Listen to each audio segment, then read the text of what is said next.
आज की कहानी जो हम आपके लिए लेकर आए हैं वो उस समय की है जब अफगानिस्तान में हालात बद से बदतर। चारों ओर बस हर दिन गोलीबारी की आवाज़ें सुनाई देती थी, पर उन्हीं के बीच एक 32 साल की शादीशुदा औरत अपने अपाहिज पति की हिफाजत कर रही है, उसका पूरा तरीके से ख्याल रख रही है। दरअसल मुसीब पहले भी अपने देश के लिए युद्ध लड़ रहा था, पर उसकी गर्दन में गोली लगने के कारण वो अब हिलडुल नहीं पाता।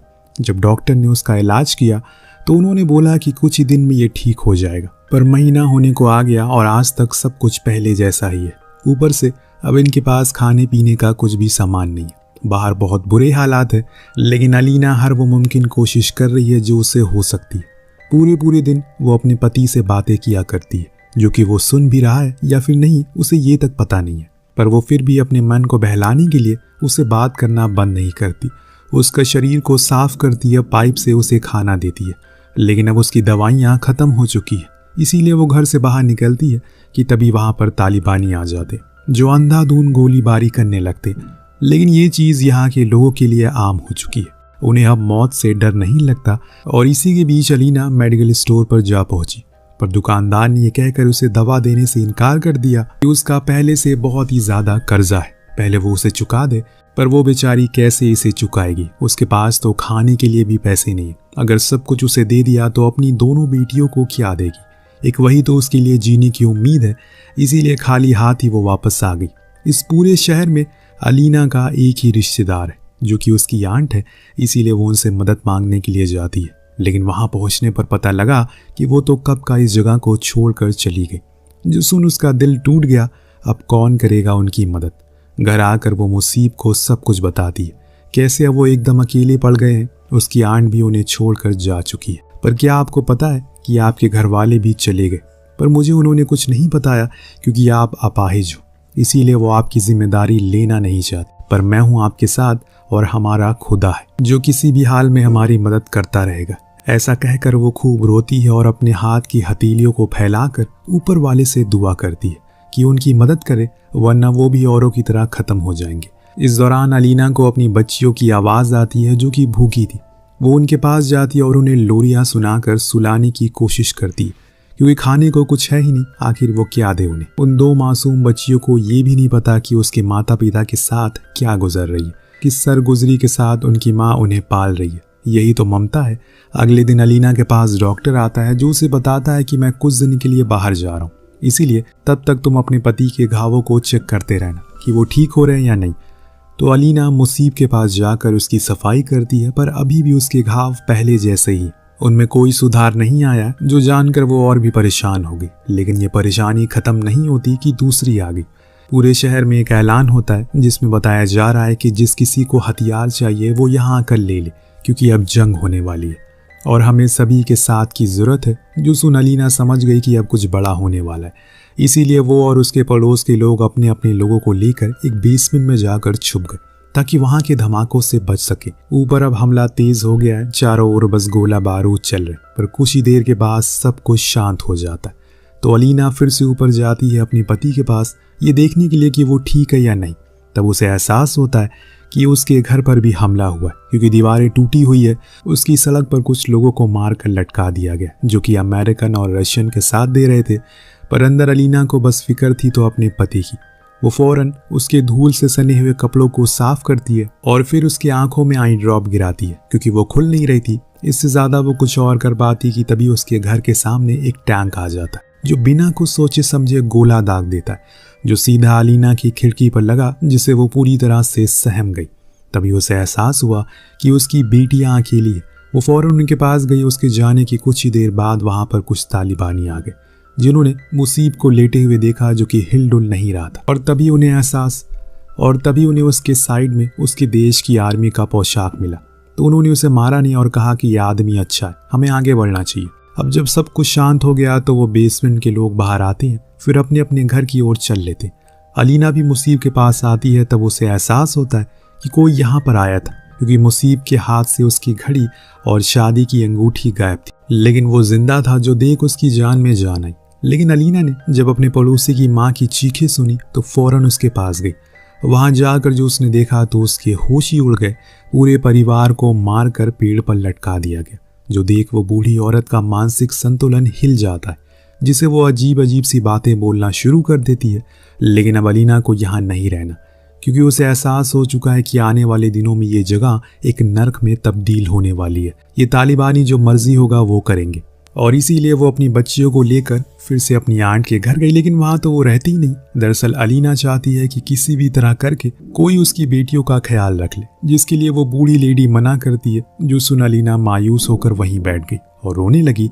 तब उसे उस पर दया आया। उसने उसे एक पर्चा दिया जिस पर एक होटल का एड्रेस लिखा था, जहां पहुंचने पर उसे उसकी आंट मिली जो कि एक वैश्या थी। और ये बात अलीना को भी पता थी, लेकिन वो चाहती थी कि वो उसकी बेटियों को अपने पास रख ले, क्योंकि अभी उनका कोई भी ठिकाना नहीं है और ना ही उनके पास खाने पीने का कुछ सामान है। अब उसकी आंट मान गई। ऐसा नहीं है कि वो अलीना की परवाह नहीं किया करती, बल्कि सबसे ज्यादा तो वो ही उसका ख्याल रखते हुए आ रही है शुरू से। वरना इतने दिन बिना पैसों के गुजारा करना आसान थोड़ी है। पर आज अलीना ने उनसे पूछ ही लिया कि आपने इस काम को क्यों चुना। तो उसकी आंट ने जवाब में कहा, हर औरत के लिए उसका सबसे कीमती गहना होता है उसकी इज्जत। लेकिन जब वही गहना उसकी जवानी में कुछ लोग उससे छीन ले तो उसके पास कुछ नहीं बचता। हूबहू मेरे साथ भी कुछ ऐसा ही हुआ। शादी के बाद मुझे बच्चा नहीं हुआ तो मेरे ससुर ने मेरे साथ हर दिन गलत काम किया, मुझे मारा पीटा। ये चीज़ मेरे पति को पता थी, लेकिन फिर भी उसने कोई कदम नहीं उठाया, क्योंकि उस परिवार के सभी लोगों को लग रहा था अगर मैं बच्चा पैदा नहीं कर पा रही हूँ तो मुझे जीने का कोई हक नहीं। लेकिन एक दिन जब मेरे ससुर ने सारी हदें पार कर दी तो मैंने उसका कत्ल कर दिया और भाग आई। उस दिन के बाद से एक वैश्या बन गई, क्योंकि जिस शहर में हम रहते वहां तो कमाने तक को नहीं दिया जाता औरतों को। अपनी आंट की बातें न जाने क्यों अलीना को बहुत ही ज्यादा समझ में आ रही थी। इसीलिए जब वो अपने पति के पास वापस आई तो उसने उसे सब कुछ बताया। और आज पहली बार उसने एक शिकायत की कि उन्होंने कभी भी उसकी खूबसूरती की तारीफ नहीं की, बल्कि हमेशा कभी उसे वो वक्त ही नहीं दिया जिसकी वो हकदार थी। क्योंकि आपके लिए मेरे से ज्यादा आपका काम जरूरी था और उसी काम ने आपकी ये हालत कर दी।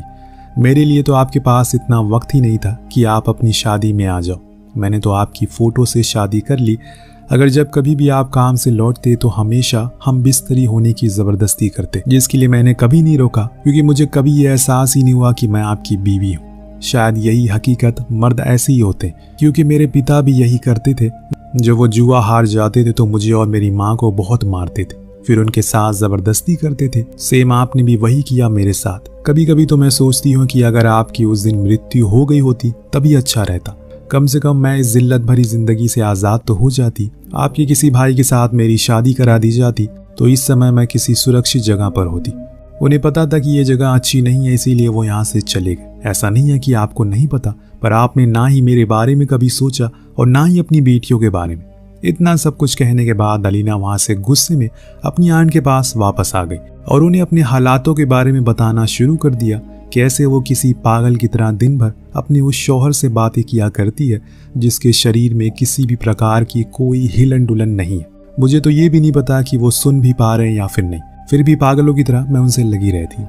उसकी ये बातें सुन उसकी आंट ने एक कहानी सुनाई जो कि संग सबूर की है। आज से कई 100 साल पहले लोगों का कहना था कि उनके पास एक पत्थर हुआ करता था जिसको वो संग सबूर के नाम से पुकारते थे। वो उसे अपने पास ही रखते थे और हर वो चीज बताते थे जो वो किसी से शेयर नहीं कर सकते। लेकिन जब एक दिन उनके अंदर की सारी चीजें खत्म हो जाती थी तो वो पत्थर टूट कर बिखर जाता था। अलीना ये सुनकर समझ गई कि उसके लिए उसका संग सबूर उसका पति ही है, क्योंकि वो भी उसे सब कुछ बताती है। इसीलिए वो घर आकर उससे फिर से बात करना शुरू करती है और मुसीब के शरीर को साफ करती है क्योंकि उसने टॉयलेट कर दिया। उस दौरान वो उसके थोड़े करीब जाकर बोलती है कि उसे आज भी शादी की वो पहली रात याद है जब उन्होंने उससे बात तक नहीं की, बस उनके साथ वो काम किया जिसके लिए वो तैयार नहीं थी।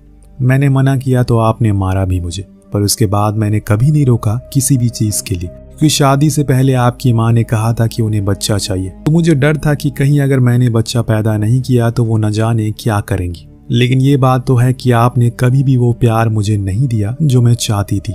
इस बीच अलीना को बाहर से कुछ आवाजें सुनाई देती। जब वो खिड़की के करीब गई तो देखा कि उसके पड़ोस वाली किसी की लाश को दफना रहे। तभी वहां पर डॉक्टर आ जाता है जो कि मुसीब को देखने के लिए आया था। लेकिन अलीना उसे वहां से जाने को कहा क्योंकि उसके पास पैसे तो है ही नहीं। आखिर कहाँ से वो उसकी फीस चुकाएगी। और फिर उसके बाद अलीना वहीं अपने पति के पास सो गई। कहा कि उसके और भी राज है जिसको वो कल उसके साथ साझा करेगी। पर दोस्तों अगले दिन वहां पर कुछ तालिबानी आ जाते हैं, जिसमें से एक कमांडर भी था। अलीना को लगता है कि वो उसके साथ गलत काम करने के लिए आया है, इसीलिए उसने झूठ कहा कि वो एक वेश्या है। जो सुन कमांडर ने उसके ऊपर थूक दिया और कहा कि न जाने कौन सा गुनाह किया था मैंने कि इस घर में आना पड़ा मुझे। उसके जाने के बाद हम देखते हैं कि अलीना ने अपने हाथों में खंजर छुपाया हुआ था, ताकि अगर वो किसी भी तरह से कोई भी जबरदस्ती करे तो वो उसे मार दे। लेकिन ऐसा कुछ हुआ नहीं। लेकिन जो उसके साथ एक लड़का आया था, उसे किसी भी हाल में अलीना के साथ सोना था, इसीलिए उसके कुछ ही देर बाद वो वापस आता है। तब अलीना ने उसे बताया कि वो वैश्या नहीं है, वो गलत समझ रहा है। लेकिन उस लड़के ने उसके आसपास बहुत से पैसे फेंक दिए, फिर उसके साथ गलत काम किया और चला गया। अलीना को कुछ भी समझ नहीं आया कि असल में ये सब क्या हुआ, पर जो भी हुआ वो बहुत ही गलत था। इसीलिए पहले उसने खुद को पूरी तरीके से साफ किया, फिर बाहर अपने पति से माफ़ी मांगी कि वो खुद की सुरक्षा नहीं कर सकी। तभी उसे वहाँ से गिरे हुए पैसे दिखे। अब उसे पैसों की सख्त ज़रूरत थी, इसीलिए उसने उसे उठाया और अपने बच्चों के लिए खाने पीने का सामान लेकर आई, जिसकी उन्हें बहुत ही ज़्यादा ज़रूरत थी। पर एक दिन वो लड़का दोबारा से आता है। इस बारी भी उसके पास ढेर सारे पैसे थे, पर अलीना इस बारी उसे खुद अंदर लेकर जाती है और उसके साथ हम बिस्तर होती है, जिससे उसे वो पैसे मिल जाते हैं। बाहर आने पर वो मुसीब को उस लड़की के बारे में बताते हुए खूब हंसती है और बोलती है कि वो चाहता है कि मेरा ख्याल रखे, इसीलिए वो पूरी कोशिश करता है, पर हर बारी कुछ ही देर तक संभल पाता है। उसकी आंखों में मैंने एक शर्म देखी है, लेकिन वो मुझे अच्छा लगता है। कहीं न कहीं अलीना को अब सब कुछ समझ आने लगा है कि जो ज़बरदस्ती करता है वो तो उसका खुद का पति है, बल्कि उस लड़के ने तो कभी उसे किसी भी प्रकार की कोई चोट नहीं पहुंचाई। ऐसा बताते हुए वो खूब हंसती है, जो चीज़ आज हम पहली बार देखते हैं। अब ये सिलसिला कुछ इस तरह से चलता रहता है। वो बार बार आता है और अलीना बार बार उसके साथ अंदर जाती है, फिर सारी बातें मुसीब को बताती है। अभी तक आपको लग रहा होगा कि इस कहानी में जो कुछ भी चल रहा है यही सब आगे भी चलता रहेगा, इस तरह से अलीना की ज़िंदगी में सुधार आ जाएगा। पर मैं आपको बता दूं कि इससे बहुत ही उल्टा होने वाला है, जो आपको चौंका देगा। बस देखते जाइए। अब एक दिन फिर से वो लड़का आता है, पर इस बार कुछ करने नहीं, बल्कि उसका कहना था कि वो बस उसके साथ कुछ देर बैठना चाहता है। तो अलीना भी उसकी बात को मान लेती है और बातों ही बातों में वो खुद का नाम हुसैन बताता है। पर उन दोनों के दरमियान हम देखते हैं कि अलीना अब दूरी को कम करती जा रही है, जो देख ये साफ पता लग रहा है कि अब उसके दिल में हुसैन के लिए वो एहसास पैदा हो रहा है जो शायद उसे किसी और के साथ कभी महसूस नहीं हुआ। पर वो फिर भी अपने जज्बातों को काबू नहीं कर पाती। जब वो उसकी कमीज को हटाती है तो उसके शरीर पर निशान को देखती है। इसके पीछे की वजह पूछती है तो उसने बताया कि जब उसके माँ बाप मारे गए तो वो अनाथ हो गया। तब से कमांडर ने उसे पाला, लेकिन वो हर बारी मेरे साथ गलत काम करता है। मेरे शरीर पर खुद की सिगरेट को बुझाता है और ये उसी के निशान है। आज तक मुझे किसी ने प्यार नहीं किया, किसी ने मुझे प्यार से गले तक नहीं लगाया। जो सुन अलीना उसे गले से लगा लेती है और खूब रोती है। तब उसे एहसास हो जाता है कि सिर्फ वही नहीं जिसकी ज़िंदगी में ये सब मुश्किलें या अकेलापन, बल्कि और भी कई लोग हैं जो इस रास्ते पर चल रहे हैं। अब एक दिन उसे अपनी खिड़की पर कुछ खाने का सामान और एक सोने की चैन मिलती है, जो देख वो बहुत खुश हुई, क्योंकि उसे पता था कि ये असल में हुसैन ने दिया होगा। जब वो उसे सोने की चैन को देखती है तो उसके चेहरे पर मुस्कान थी, जो शायद पहली बार किसी मर्द की वजह से आई थी, जो महसूस कर उसे एहसास हो जाता है कि वो उसे चाहने लगी। लेकिन तभी वो अपने खुदा से माफ़ी मांगती है।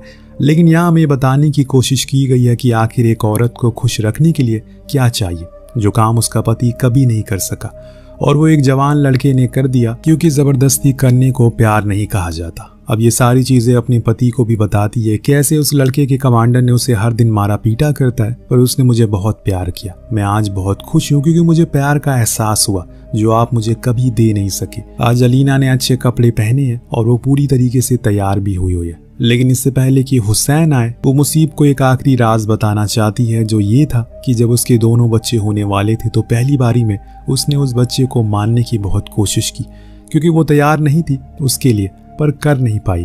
और फिर दूसरा बच्चा तो उसे खुद नहीं पता कि वो किसका है। तब मुझे एहसास हुआ कि कमी मुझ में नहीं बल्कि आप में है, और इसीलिए मैं अपनी आंट के पास गई। उन्होंने मेरा इस काम में मदद की, वरना आपकी माँ तो मुझे घर से बाहर निकाल देती। अब इससे आगे वो कुछ और कह पाती कि तभी मुसीब होश में आ जाता है और उसका गला दबाकर मारने की कोशिश में लग गया, क्योंकि वो सारी बातें सुन पा रहा था। लेकिन अंत में लीना ने उसे चाकू मारकर हमेशा के लिए सुला दिया, खत्म कर दिया। पर आज उसे एहसास हो गया कि उसका पति संग सबूर का वो पत्थर था जिसने उसके सभी राज को सुने और फिर आखिर में फट गया, यानी कि मारा गया और अलीना को हमेशा के लिए आज़ाद कर दिया। उसके गुनाहों से अपने साथ वो सारे राज ले गया जो उसके सिवा किसी को पता नहीं थे। और इतने में वहां पर हुसैन आ जाता है, जो जब अलीना और मुसीब को ऐसी हालत में देखता है तो उसे ये पता चल जाता है कि अब ये औरत आज़ाद हो चुकी है अपने गुनाहों से, और आज़ाद भी, यानी कि अब ये खुद की सुरक्षा कर सकती है, जो हर औरत को करना चाहिए अगर उसके साथ कोई गलत करे तो। ये कहानी दुनिया में हर कोने में औरतों पर हो रहे अत्याचार को दर्शाती है, कैसे औरतों को दबाया जाता है। ये कहानी सभी मर्दों के लिए एक संकेत भी देती है कि अगर आप औरत से प्यार से बात करेंगे तो वो आपको कई गुना ज़्यादा प्यार देगी, क्योंकि एक औरत के प्यार की कोई सीमा नहीं होती। वेल, आपको कहानी कैसी लगी हमें कमेंट करके ज़रूर बताएगा। मिलते हैं अगली वीडियो में। Thank you so much watching. Peace out.